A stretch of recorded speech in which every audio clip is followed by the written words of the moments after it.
హైదరాబాద్ ఘటనలో పోలీసులు దూకుడు పెంచారు. కొడంగల్ బీఆర్ఎస్ మాజీ ఎమ్మెల్యే పట్నం నరేందర్ రెడ్డిని అరెస్టు చేశారు.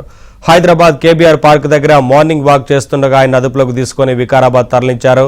కలెక్టర్పై దాడిలో నరేందర్ రెడ్డి కుట్ర ఉన్నట్లు ఆరోపణలు వెల్లువెత్తాయి. సెల్ ఫోన్ లొకేషన్ ఆధారంగా ఆయన్ను అరెస్టు చేసినట్లు తెలుస్తోంది.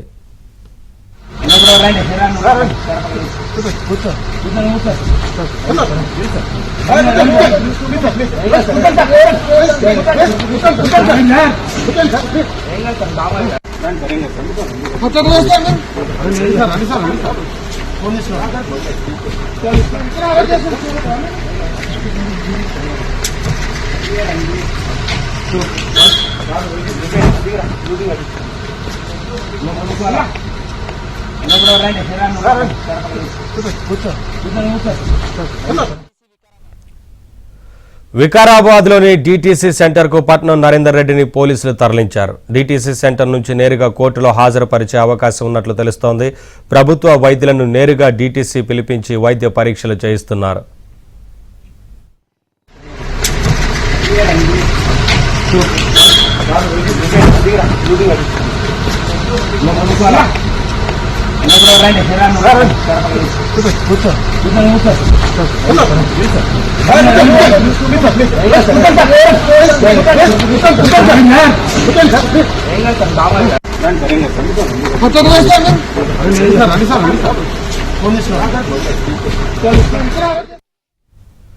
మరోవైపు వికారాబాద్ జిల్లా పరిగి పోలీస్ స్టేషన్ వద్ద పోలీసులు భారీగా మోహరించారు. డీటీసీ సెంటర్ నుంచి పట్నం నరేందర్ రెడ్డిని పరిగి పోలీస్ స్టేషన్కు తరలించే అవకాశం ఉంది.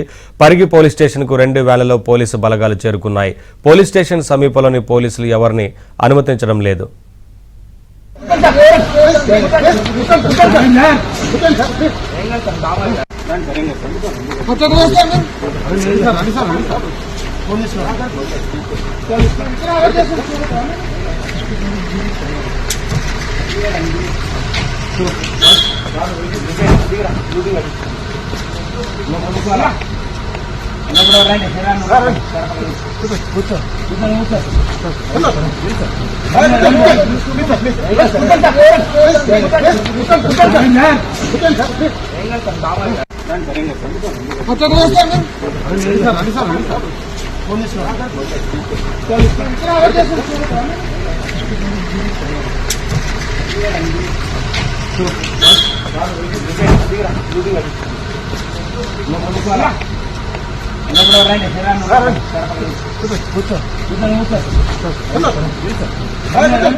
వికారాబాద్ ఘటనలో పోలీసులు దూకుడు పెంచారు. కొడంగల్ బీఆర్ఎస్ మాజీ ఎమ్మెల్యే పట్నం నరేందర్ రెడ్డిని అరెస్టు చేశారు. హైదరాబాద్ కేబీఆర్ పార్క్ దగ్గర మార్నింగ్ వాక్ చేస్తుండగా ఆయన అదుపులోకి తీసుకుని వికారాబాద్ తరలించారు. ఇది కలెక్టర్పై దాడిలో నరేందర్ రెడ్డి కుట్ర ఉన్నట్లు ఆరోపణలు వెల్లువెత్తాయి. ఇదే అంశానికి సంబంధించి మరింత సమాచారం మా కరెస్పాండెంట్ ప్రవీణ్ లైవ్ ద్వారా అప్డేట్స్ అందిస్తారు. ప్రవీణ్, ఇప్పటికే నరేందర్ రెడ్డిని అరెస్ట్ చేసినట్లుగా తెలుస్తోంది కదా, ఏంటి వివరాలు? లగచర్ల దాడి ఘటనకు సంబంధించి వికారాబాద్ పోలీసుల విచారణ వేగవంతంగా కొనసాగుతుంది. ఇప్పటికే ఈ కుట్రలో పట్నం నరేందర్ రెడ్డి పాత్ర ఉందని హైదరాబాద్లో అతన్ని అదుపులోకి తీసుకొని ప్రస్తుతం వికారాబాద్ డీటీసీ సెంటర్ కూడా తరలించడం జరిగింది. డీటీసీ సెంటర్లో మరి కాసేపట్లో వైద్య పరీక్షల అనంతరం అతన్ని జ్యుడిషియల్ రిమాండ్ కూడా తరలించేటువంటి అవకాశం అయితే కనపడుతుంది. నిన్న దాదాపు 50 మందికి పైగా పోలీసుల అదుపులోకి తీసుకొని 16 మంది పాత్ర ఉందని నిర్ధారించిన తర్వాత 16 మందిని కూడా జ్యుడిషియల్ రిమాండ్ కూడా తరలించినటువంటి సందర్భాన్ని మనం చూసాం. ఇప్పుడు మరొక 4 నిందితులను అయితే మాత్రం పరిగి పోలీసులు అదుపులోకి తీసుకున్నారు.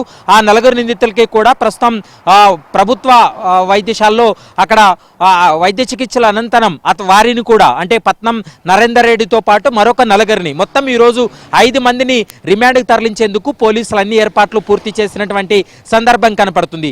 మరోవైపు పట్నం నరేందర్ రెడ్డి ప్రధాన అనుచరుడుగా ఉన్నటువంటి సురేష్ ప్రస్తుతం పరారీలో ఉన్నాడు. అతని కోసం గాలింపు చర్యలు కొనసాగుతున్నాయి. అతన్ని కుట్రపూరితంగా ఒక ప్లాన్ ప్రకారమే అధికారుల పైన దాడి చేసినటువంటి వ్యవహారంలో అతనే ప్రధాన సూత్రధారి అనేది ప్రస్తుతం ఇటు పరిగి పోలీసులు కావచ్చు, మరోవైపు వికారాబాద్ ఎస్పీ కూడా ఒక నిర్ధారణకు రావడం జరిగింది. ఏదైతే సంఘటన జరిగిన తర్వాత పోలీసులు అదుపులోకి తీసుకుంటున్నారనేటువంటి సమాచారంతో సురేష్ తన ఫోన్ను స్విచ్ ఆఫ్ చేసి అజ్ఞాతంలోకి వెళ్ళిపోవడం జరిగింది. అతని కోసం 3 ప్రత్యేక బృందాలను ఏర్పాటు చేసి గాలింపు చర్యలు కొనసాగుతున్నాయి. హైదరాబాద్ నార్సింగ్ ప్రాంతంలో తను ఉన్నాడని భావించినటువంటి పోలీసులు అక్కడికి వెళ్లే లోపే అక్కడి నుండి కూడా తప్పించుకొని పరారైనటువంటి సందర్భం కనబడుతుంది. ప్రస్తుతం వికారాబాద్ పరిసర ప్రాంతాలతో పాటు హైదరాబాద్లో కూడా అతని కోసం గాలింపు చర్యలు కొనసాగుతున్నాయి. ఎందుకంటే పట్నం నరేందర్ రెడ్డి సురేష్ మాట్లాడినటువంటి కాల్స్ ఏవైతే ఉన్నాయో దాదాపు 42 సార్లు వీళ్ళు ఘటనకు ముందు ఘటన తర్వాత మాట్లాడుకున్నట్లు పోలీసులు అయితే మాత్రం ఆ కాల్స్ అన్ని కూడా ఎస్టాబ్లిష్ చేయడం జరిగింది. ఇద్దరిని కలిపి విచారిస్తే ఈ కుట్ర కోణం ఏదైతే ఉందో ఇదంతా కూడా బట్టబయలయ్యేటువంటి అవకాశం అయితే కనపడుతుంది. 2 రోజులుగా ఒక పక్కా ప్రణాళిక వేసుకొని ప్రజలతో మాట్లాడుతున్నటువంటి క్రమంలోనే దాడి చేయాలని వీళ్ళు ఏదైతే ప్లాను చేసుకున్నారో అదే ప్లానే ఇంప్లిమెంట్ చేశారనేటువంటి అంశాన్ని కూడా ప్రస్తుతం వికారాబాద్ పోలీసులు గుర్తించడం జరిగింది. మరి కాసేపట్లో పట్నం నరేందర్ రెడ్డిని మాత్రం వైద్య పరీక్షల అనంతరం అతని జ్యుడిషియల్ రిమాండ్కి తరలిస్తారు. ఇప్పటికే అరెస్ట్ అయినటువంటి మరొక 4 నిందితులని కూడా పరిగి పోలీసులు వైద్య పరీక్షల అనంతరం వారిని కూడా జ్యుడిషియల్ రిమాండ్ కూడా తరలించేటువంటి అవకాశం అయితే కనపడుతుంది.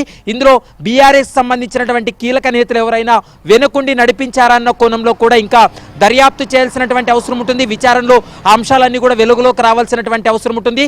కీలక సూత్రధారి దొరికిన తర్వాతనే ఈ కేసులో మరొక కీలక మలుపు తిరిగేటువంటి అవకాశాలు అయితే స్పష్టంగా కనపడుతున్నాయి. ప్రస్తుతం అయితే మాత్రం హైదరాబాద్ నుంచి తరలించినటువంటి పట్నం నరేందర్ రెడ్డిని అయితే మాత్రం వికారాబాద్ డిటిటి సెంటర్లోనే డిఎస్పీతో పాటు స్థానిక పోలీసులు కూడా విచారించి వారి స్టేట్మెంట్ కూడా రికార్డ్ చేస్తున్నటువంటి పరిస్థితి అయితే కనపడుతుంది. అంటే ప్రవీణ్, ఆ 4 నిందితుల నుంచి కూడా స్టేట్మెంట్ని రికార్డ్ చేసిన తర్వాత విచారించిన తర్వాత ఇంకొన్ని అరెస్టులు జరిగే అవకాశం ఏమైనా ఉండొచ్చా? ఈ కేసుకు సంబంధించి ఎటుగా మలుపు తీసుకుంటుంది అనుకోవచ్చు ఏంటి మొత్తంగా? ఈ వ్యవహారంలో ఇప్పుడు 4 పట్నం నరేందర్ రెడ్డి మొత్తం 5 మంది ఈరోజు అరెస్ట్ అయ్యారు. మరొక 5 నుంచి 10 మంది పరారీలో ఉన్నారు. వారిని ఐడెంటిఫై చేసే పనిలో పడ్డారు.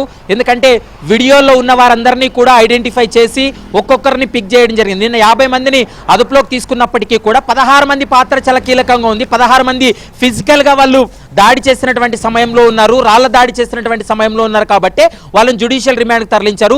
మరికొన్ని అరెస్టులు కూడా ఈరోజు జరిగేటువంటి అవకాశం అయితే కనపడుతుంది. ప్రధాన సూత్రధారి దొరికిన తర్వాత అతను చెప్పేటువంటి సమాచారంతో ఇటు పొలిటికల్ లీడర్లు కావచ్చు, ఆ ఊరికి సంబంధించినటువంటి మరికొంతమంది బీఆర్ఎస్ కార్యకర్తలు ఎవరైతే ఉన్నారో వారిని కూడా అరెస్ట్ చేసి జ్యుడిషియల్ రిమాండ్కి తరలించేటువంటి అవకాశాలు అయితే కనపడుతున్నాయి. Right, thank you Praveen, thanks for the updates.